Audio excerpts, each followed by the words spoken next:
Hello, everyone. Welcome to the Newsbrowse News broadcast. Yonhap News Agency reports that South Korean Industry Minister Kim Jong-kwon held meetings with Canadian government and industry officials to garner support for a South Korean consortium's bid in Canada's substantial submarine project. The estimated 60 trillion won, $41.4 billion at 8GOT initiative aims to build up to 12 new conventionally powered submarines, with a Korean consortium, including Hanwha Ocean Co. and HD Hyundai Heavy Industries Co., being one of two final contenders. Minister Kim met Canadian counterpart Melanie Joly in Ottawa to discuss the partnership projects.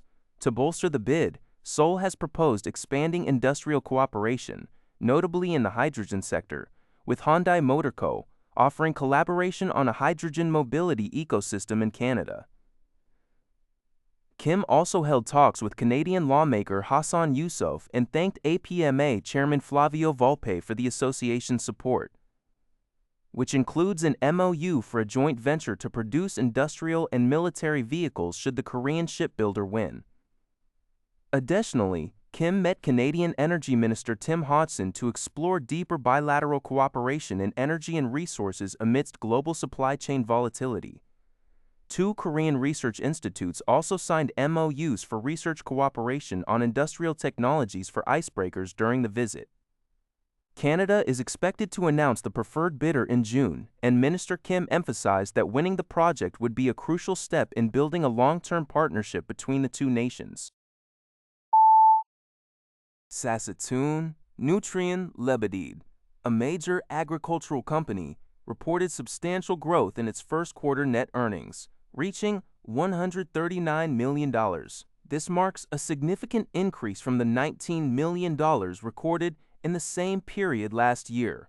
According to the Canadian press, the diluted net earnings per share climbed to 27 cents US, up from just 2 cents US year over year. The company's sales for the quarter also saw a rise, totaling $6.05 billion compared to $5.1 billion in the previous year. CEO Ken Seitz attributed this strong performance to record potash sales volumes and robust nitrogen retail operations. Looking ahead, Nutrien's guidance indicates that ongoing conflicts in the Middle East and broader geopolitical instability have impacted global fertilizer and energy markets. As a result, the company anticipates relatively tight potash fundamentals throughout the year, with demand trends expected to challenge existing supply chain capabilities. CTV News reports that London police have arrested a 33-year-old Scarborough man, Yahade Yabari Brady Benons, in connection with the human trafficking investigation.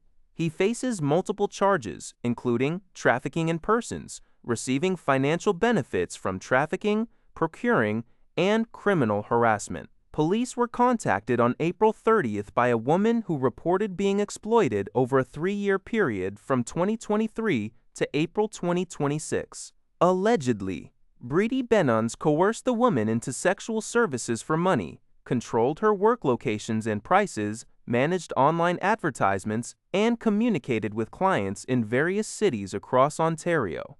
When the victim attempted to end the relationship in April 2026, the suspect continued to harass her and later transported her to London, where a dispute led to her phone being damaged. Brady Benons was arrested by Toronto police and has appeared in London court. Investigators believe there may be additional victims and urge anyone with information or who has been a victim to come forward.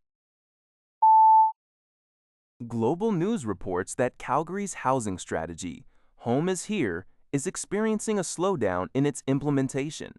Approved in 2023, with 98 action items to boost affordability and supply by 2030. The strategy now shows only 71% of its actions completed or underway, a notable decrease from 88% reported in June 2025. City officials attribute this decline primarily to the repeal of citywide rezoning, alongside resource constraints and operational delays. Despite leading the country in home construction last year with over 23,000 housing starts and an increased vacancy rate, Calgary remains below its annual target for non-market housing units. Pressures from population growth and escalating housing costs also persist. City administration is now recommending a refresh of the strategy to streamline its scope, focusing on a more manageable number of crucial initiatives and re-evaluating funding options to gain footing and align with current housing reality. Gold Royalty Corp, Akwat Sivamunsai American Groy, announced record operating and financial results for the first quarter ended March 31, 2026, as reported by newswire.ca.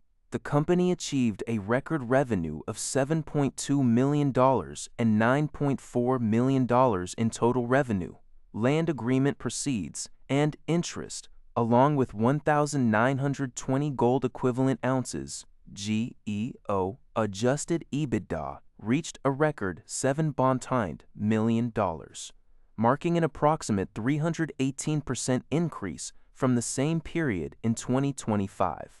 Gold Royalty exited the quarter with over $13.6 million in cash, no debt, and an undrawn $150 million credit facility. The company remains on track to meet its 2026 outlook of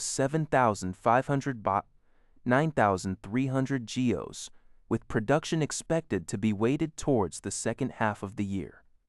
Additionally, John Griffith has been appointed president, and Jackie Pribilowski will expand her role to include Vice President, Capital Markets and Sustainability, effective July 1, 2026. That's all for this video. Thank you for watching. See you in the next video.